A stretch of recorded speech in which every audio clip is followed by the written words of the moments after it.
Welcome to Unapologetically AuDHD. I'm Patricia Young, MSW, and I'm an AuDHD former therapist and current coach. I'm Alex McLaughlin, MSW and LICSW, and I'm an AuDHD therapist.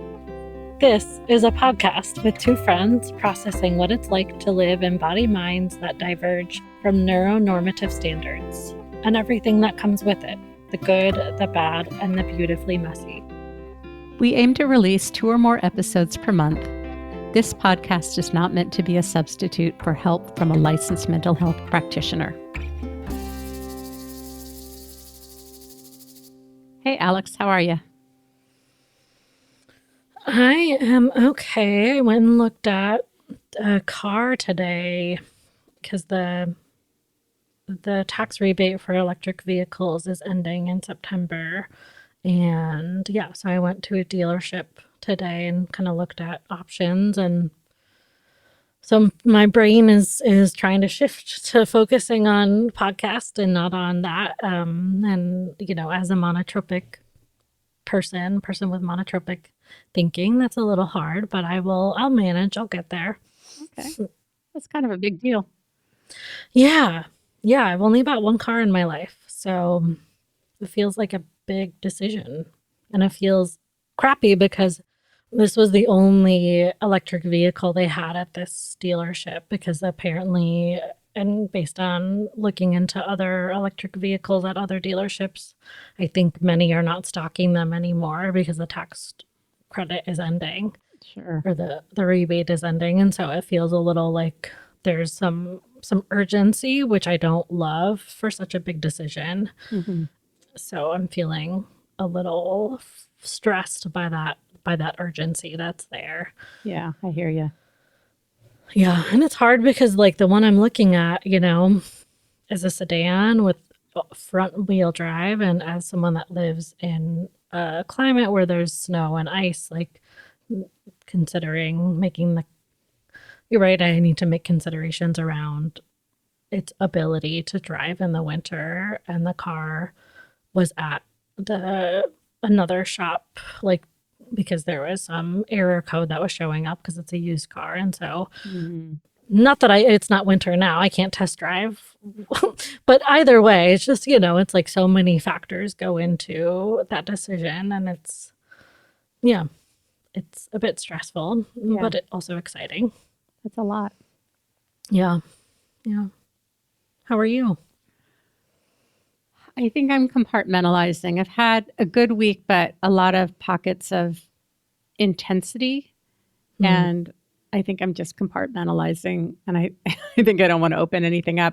And I love that we're talking about what is autism today, but I hate the diagnostic criteria. Like, I just want to talk about things that I relate to.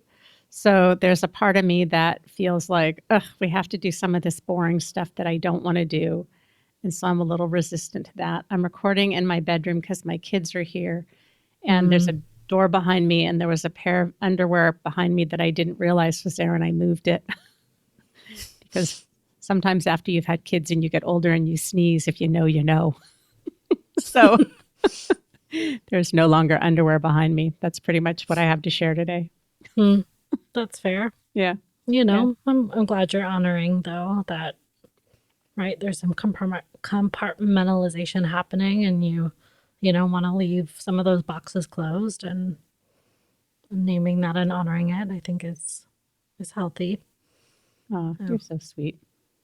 Yeah. Well, let's get started in talking about what is autism. And our plan is to look at the diagnostic criteria from the DSM.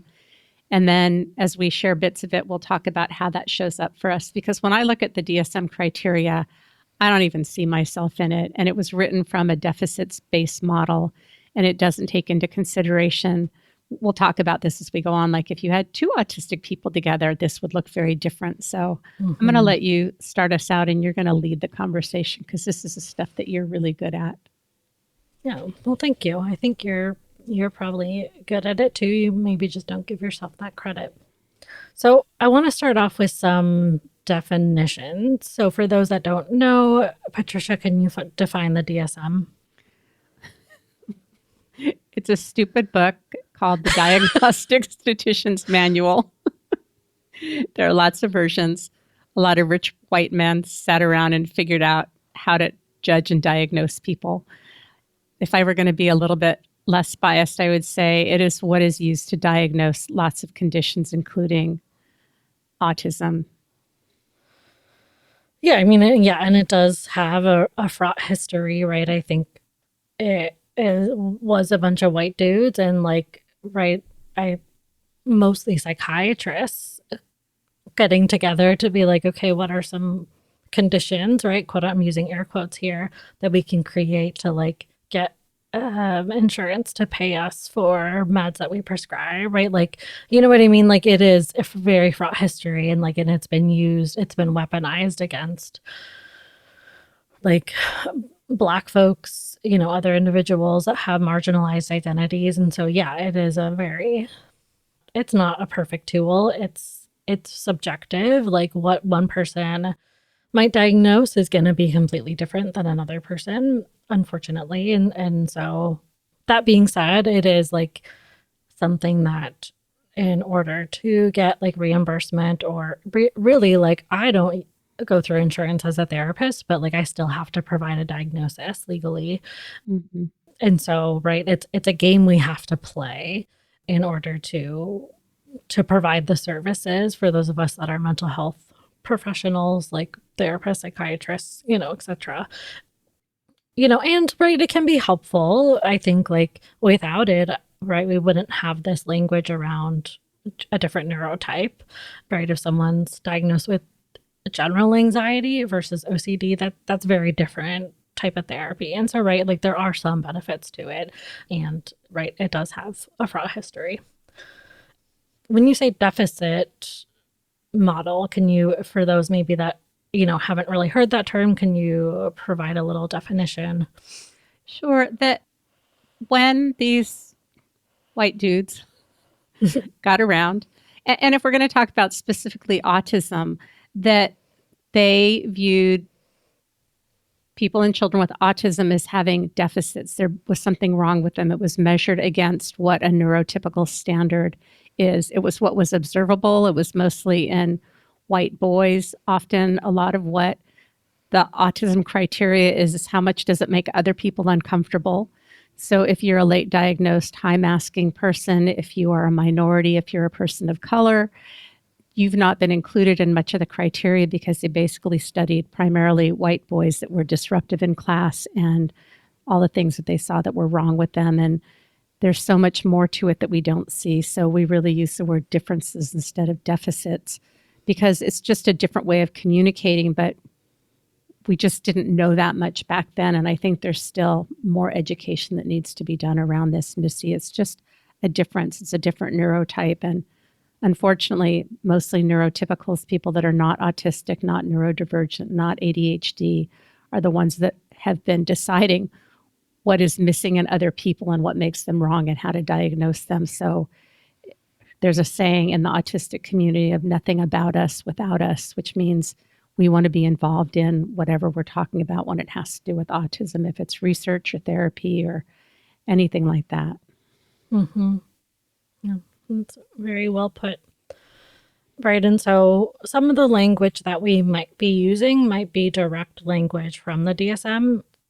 I am going to be referencing Neurodivergent Insights has a blog series called the DSM in Pictures. And so it goes through each criteria, and there's pictures that are associated with it. And they also, Dr. Megan Ananoff also provides some shifts in the language. So some of the language might be directly from the DSM, and some of the language might be just altered a little bit to be more affirming and not deficit based.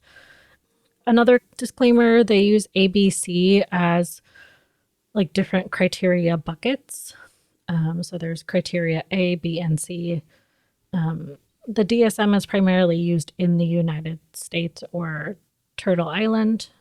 So yeah, I'm trying to think if there's any other like disclaimers or definitions we need to review. There was one that I thought of at the beginning, but then I forgot. So can you think of any others? No, but we will link to the blog that Alex is talking about in the show notes if you want more information or if you want to look at what Alex is reading. Okay, so the DSM, so the first, to meet the criteria for autism, there are criterion A through E. We're going to talk mostly about criteria A and B, a little bit about C. So there are subcategories. I think all of these criteria have subcategories. So just to kind of orient folks to what we're sharing about. So the first criteria is criteria A, and I'm just going to dive into the subcategories if that is okay. Sure. All right. So subcategory A1, the criteria is differences in social emotional reciprocity. So what this means is how someone I'm trying to think of a good way to describe reciprocity. Back and forth in relationships. Thank you. Yeah. Yeah. So how does this show up for you personally? Well, I think how this is viewed as a deficit or a difference is when we're autistic. Alex, if you tell me something that happened to you that was really hard, the way that I may show empathy is to share about something that happened to me that was similar as a way of saying, I get it. And that is often viewed by neurotypicals as being that I'm not listening and I'm not caring. I'm just turning the conversation back to myself. Mm-hmm. Yep. How about you? Yeah, I do that. I am looking at the criteria on the blog post, and one of the things that it says is tendency toward a flat affect or monotone voice. And by flat affect, that's more of like a neutral face, so not really expressing emotion. In therapy speak, we might say that someone's like affect is incongruent with the emotion they're conveying, meaning it doesn't match. I know that, yeah, I've been given that feedback, and even like watching some of our clips of the podcast back, I'm like, wow, like I really am unmasking because there's nothing really happening on my face. Right. And so I think for those of us that mask, this might be an area, right? We might suppress that urge to share something about ourselves as a way to say I relate, or we might overly express in our voice or in our face as a form of masking because we're seeing people around us doing that and we're trying to quote unquote fit in. Yeah. I admire that about you. And as much as I try and unmask, it's really a challenge for me. And when I've worked with people that don't have a lot of affect or don't have a lot of feedback, I've had to work through how much I depend on that because it makes me feel more comfortable, which again, all of these are about what makes other people comfortable or uncomfortable. Mm-hmm. Yeah. I think another way this shows up for me is like I might provide like one word responses or might not provide much of a verbal response to someone. Like I might just kind of nod or shake my head, like whereas like the quote unquote expected response would be more of a fleshed out, response or eye contact. I think this is going to be a big one is like comfort with eye contact. And so I know I for so long took this so literally, and I would just like stare at someone's eyeballs really intensely, and like had been given feedback that like the way I engage in conversation can be really intense, but I'm like, I'm just following what the fucking social norms I thought were. Yeah. And some other examples are difficulty initiating conversation outside of areas of interest. So I know this is for sure true for me. Like if I'm entering in a situation where I don't know someone, I don't know what to say. Like I'm like, hi. But I'm pulling from scripts. If I am talking, I'm pulling from scripts. you're nodding and, I'm curious what your experience is with this one. Well, it's interesting. We've had repair people in the house the last couple of days, and I just let my husband deal with it because I don't want to hear it. I don't care. Like, give me the bottom line. I don't want to hear about all that stuff.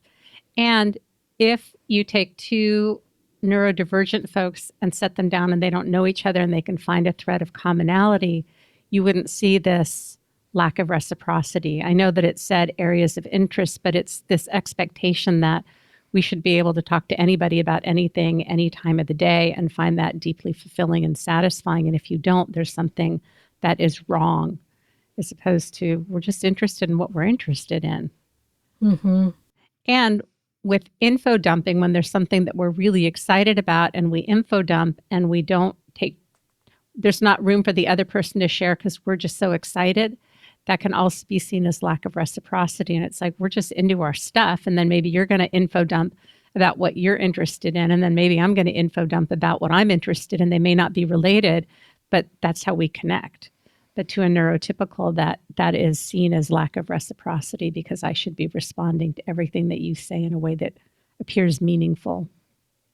And it can also be seen as rude too. Mm-hmm. Like if you're not asking enough questions about another person, right? That can be seen as rude if you're taking up too much airtime with another person. Mm-hmm. Yeah. I tend to be very curious, and I've been told that I ask inappropriate questions. So I find myself often not asking questions because I don't want to be intrusive, but I'm genuinely curious. And that's just an area that I struggle with. And last night, my son came over and I hadn't seen him in a few days. And I said, I have a ton of questions to ask you. Do you need a couple minutes before you land? And he said, yes. And my husband jokingly said something like, implying that, I was being very talkative and inquisitive. And I took that as a criticism.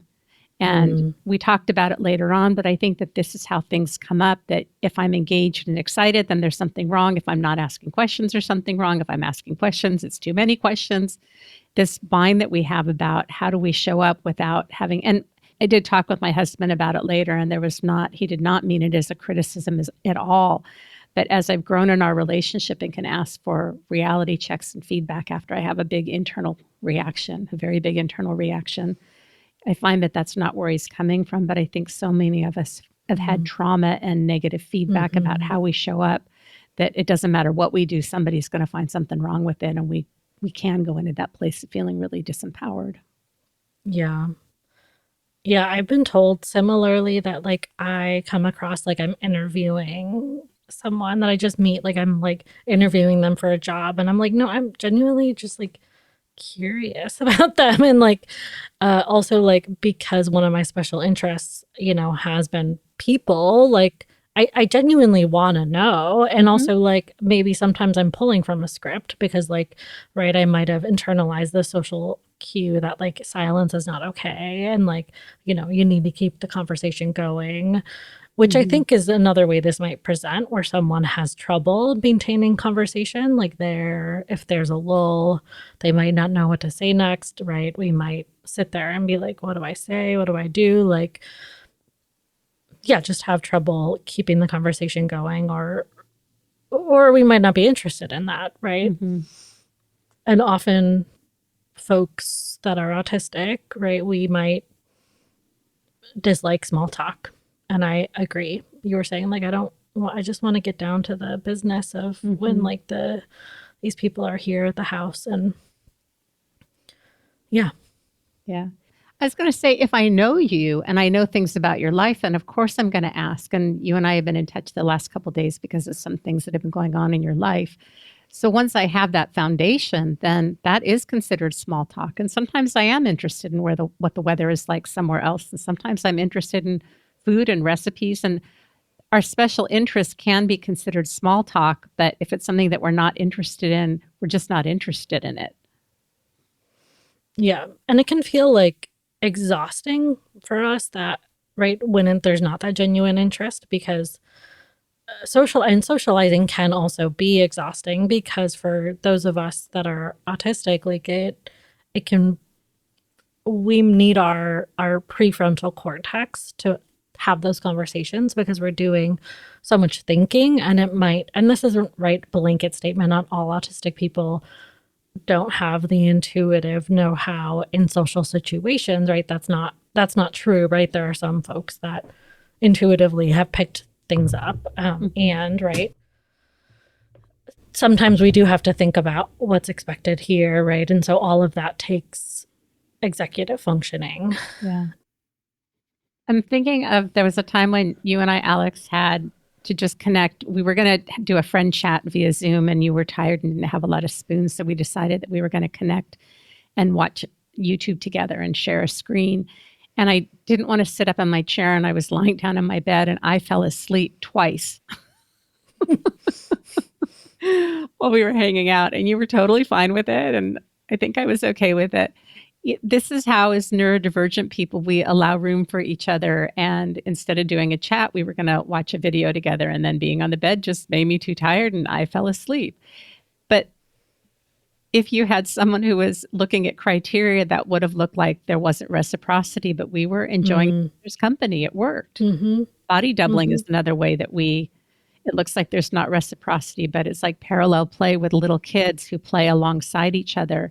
And body doubling is, we often use it with Zoom, that we'll connect via Zoom, or there'll be other people that we connect with Zoom, and we co-work quietly. We set a time when we're going to reconnect, and then we mute our mics, and then we do our work and then check back in. And that's a great way to have co-regulation and company and to get stuff done. That is not what neurotypical people do. No. Yeah, right. And I think like for someone from the outside looking in might be like, how do you feel connected to someone when you're not engaging? And it's like, well, we don't, I personally, I don't always need like a verbal engagement to feel connected to someone, right? And also if you're thinking about folks that are non-speaking, like their communication happens on many different levels. It's not always verbal. Yeah. And sometimes just like being in the same space, whether it be in person or virtual, is connecting and regulating. Yeah. Especially for those of us that are PDAers too. Well, and I think when we're low spoons and we want the connection, but is it going to be the right connection? Do I have the energy to go out? All of those things, that finding low demand ways to have that connection with less engagement can be very satisfying. Yeah. Anything else related to this criteria? No, I think we're good. Okay. So that's criteria A1. So moving on to criteria A2. This is differences in nonverbal communicative behaviors used for social interaction. So I guess I maybe misspoke where the first one was talking about. This one's talking more about eye contact. So just want to provide that correction there. Yeah, but how does this show up for you? I'm cheating because I hate doing this stuff. I don't hate you, Alex, and I'm glad that we're doing it, but things that are formal and supposed to follow like something like, oh, this is in the wrong place. I'm just like, ugh. I think this is where my ADHD part takes over. My autism, who likes things very precise, is like, this is just stupid. I think I'm going to let you share because I think we talked about some of this in A1. Yeah, so I personally, I'm going to be honest, I need the examples to like refresh my memory about how this might present. So difficulty intuitively understanding nonverbal social cues, so body language, gestures. For me, sometimes this happens like I have to think about it. Like if someone has like a mad expression on their face, kind of eyebrows scrunched up, maybe their mouth is scrunched up, right? I have to be like, okay, I'm looking at them. Their eyebrows are doing this thing, their mouth is doing this thing. Are they mad?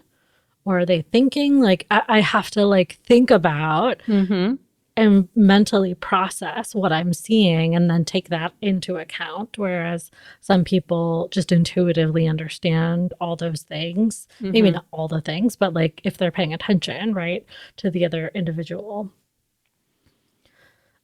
I feel like this kind of goes along with the flat monotone. I think I did talk about it in facial expressions, but so the like flat monotone facial expressions, or not monotone. The monotone is voice, but like lack of facial expressions or minimally communicating facial expressions, including like emotions, but also eye contact. Mm-hmm. Yeah, this I definitely experience. Like I said, I either mask where I am staring very intensely at someone's eyes and then they get uncomfortable, Mm-hmm. or I'm just like, nope, I'm not making eye contact. I don't want to. It's painful. It's uncomfortable, you know. And also, like, I find that I can think better and process what someone is saying more when I'm not looking at them. Mm-hmm.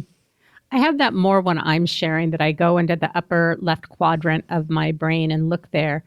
I have a harder time making eye contact when I'm speaking because I get distracted by everything that I'm seeing. And I heard this great thing that the autistic brain is like megapixelated. So there's so much that we're processing, and somebody who's not autistic has a non-pixelated brain. If you're looking at a picture that's just a very simple graphic with not a lot of pixels.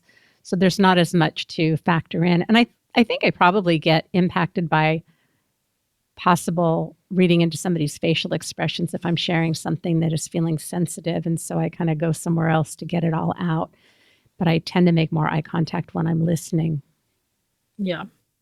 And sometimes, yeah, I too, like, I don't think that's what you're saying, but like sometimes I misinterpret what someone's facial expression is as someone that has rejection sensitivity. Mm-hmm. You know, someone's limited affect, or someone's thinking face. I'm like, oh, they're mad at Yeah. me, right? Like I just jumped to that conclusion. Yeah. But I mean, you know, I don't know. I think non-autistic people, we don't know what someone's facial expression means unless we ask them or like know them pretty well to kind of know what to expect. Yeah. In my opinion. Yeah. Agreed. The next example is verbal and nonverbal presentation is fragmented, meaning it's not aligned. So kind of like we talked about with criteria 1, where someone might be saying that they're really upset and mad, but they're talking like this. I'm so mad at them. How dare they? I had a situation with my therapist, my coach, and it was very eye-opening that I explained this thing that was very difficult that was going on. And she said, on a scale of 1 to 10, how serious and severe is this to you? And I said, it's like a 9 or a 10. And she said, I would not have gotten that from how you're talking. And it was such a great indicator of, I think, so many times I think I'm conveying that I have a need to people. And because of my own trauma and my need to minimize, I don't convey the seriousness of that. And I think that that's really common for us, that this is what we're talking about, is that mismatch. Mm-hmm. Yeah, and this can happen too, like in facial expressions or in, you know, mannerisms, right? It might mismatch. And part of me wonders, like, how much of this is due to some, like, possible alexithymia, which is, do you want to define that for folks? No, I'm going to let you define it. You're like, nope, that's boring. I'm not going to do it. So It's this the is fear where of not doing it correctly and thoroughly. Like, I can give you, it's my ADHD. It's like, you know, not knowing what you're thinking and feeling. But I know that you can give so much more of a more complete answer than I can. Yeah, I mean, part of me is like, oh, should we challenge? Do you want to be challenged to No. provide? No. Okay, No, and that's fair. I'm really comfortable with, you've got strengths and skills and I have strengths and skills. And so, like, let's lean on the things that you're really good at and let's lean on the things that I'm really good at. And I'm really comfortable with that. I don't have shame in saying, like, this is what you're really good at. Like, that to me, that's a fact, Jack. I mean, yeah, and like you define deficits really thoroughly and well, and you know, Yeah. so I don't know. Maybe you're better than you think you are at it. I think when I understand a concept, I'm very good at explaining concepts, and things that are very complicated, I'm very good at breaking it down. But following a script that's supposed to include like these 5 elements, I don't trust myself, because I'm really seeing how my processing is just very different. And I'm not like, I'm okay with it, but I'm just seeing where it's just very different. Yeah, I mean, I'll be pulling the definition of alexithymia out of my butt. So Okay. for what that's worth. Essentially, it's someone has difficulty knowing and understanding their own emotions. Some theorize that it's due to like a dissociation or disconnection from our bodies, differences in proprioception, which is our ability to sense our internal body cues, including emotions. So, right, this might be another reason why there's that incongruence or that non-alignment between verbal and nonverbal presentation. Mm-hmm. And then lastly, difficulty moderating tone and or volume of voice. I know I'm sometimes told that I'm talking loud and I'm like, no, I'm not. But like, I probably am, but I'm not sure that I am. Like, I just can't, I just have trouble sensing that. Or sometimes people in my life will be like, you sound mad when you just said that. No, you had like a tone. I was like, did I? Like, I'm just like, not, I'm not aware. I think I'm saying it in like a neutral way, but sometimes it comes across really differently. And that's okay. Yeah. I want to give this example, but I'm afraid it's going to sound ableist. So I'm going to go for it. And if it sounds ableist, then let's talk about that. Are you okay with that, Alex? Mm-hmm. I keep getting this visualization. If you know when a kid is really young and like there's a neighbor that the kid likes to go over and talk to them and engage with them and they're really excited and they're not able to tell if the neighbor really is tired that day or if the neighbor kind of tries to give hints that they don't really want to visit or they don't want to talk and the kid doesn't get that message. And maybe the kid gets really excited and really loud sometimes and doesn't have an awareness that that's how some of these things can show up for us as autistics. Yeah, I agree. I don't see where that's ableist, but Okay. maybe someone that's a listener will be like, yeah, y'all are bogus. I don't mean it.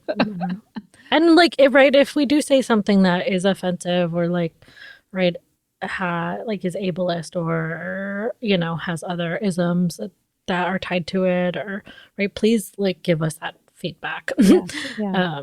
Because we're humans and like, yeah, we're, I guess I'll speak for myself. Like I do have like a lot of European ancestry. And so like I am gonna mess up and I am gonna make mistakes. And so, I just would hope that, someone would, and that, right, that's not always on others, right, to call us in and hold us accountable. And like, we have to hold ourselves accountable. But all of that to say, like, if there's some things we say that neither of us are catching that are like, harmful, please let us know. Yeah. We are looking at time and we are realizing that it's going to take a little longer for us to get through this. So we're just going to do a couple of episodes. I think it's really important that we talk about what this looks like. And so if it takes longer to get through, this is how I learned I was autistic. The DSM told me nothing, but hearing about other people's lived experience is how I realized I was autistic. And if you're listening, this may be the most relatable part. So we're going to wrap up right here and we will pick this up next time. Alex, do you want to talk about any offerings that you have where people can find you? Yeah, so I right now will be running a autistic burnout group, and then I have some late diagnosed like autism, ADHD drop-in groups coming up in the next like September to December. How many months is that? Math. September, October, November, December. 4 months. I thought so. Okay, why am I doubting myself? Anyways, and then I offer individual therapy, and this is all for folks on Wapakoti land, colonized as Minnesota. And then I am launching a coaching, consulting, and training practice. And that's for, anyone across the globe in terms of therapy. Oh, and I offer autism and ADHD assessments for folks on Wapakoti land. In terms of therapy, www.thedivergentgrovetherapy.com. And for coaching, consulting, and training, that's www.divergentgroveunlearningcollaborative.com. How about you? I feel like I should have thanked you for the conversation before, but my tasky brain loses all of my social niceties. You can find me at unapologeticallysensitive.com. I work with late diagnosed, late identified, recently identified, suspect you might be neurodivergent, autistic. I've got a pretty good spotter. I do not do formal evaluations, though.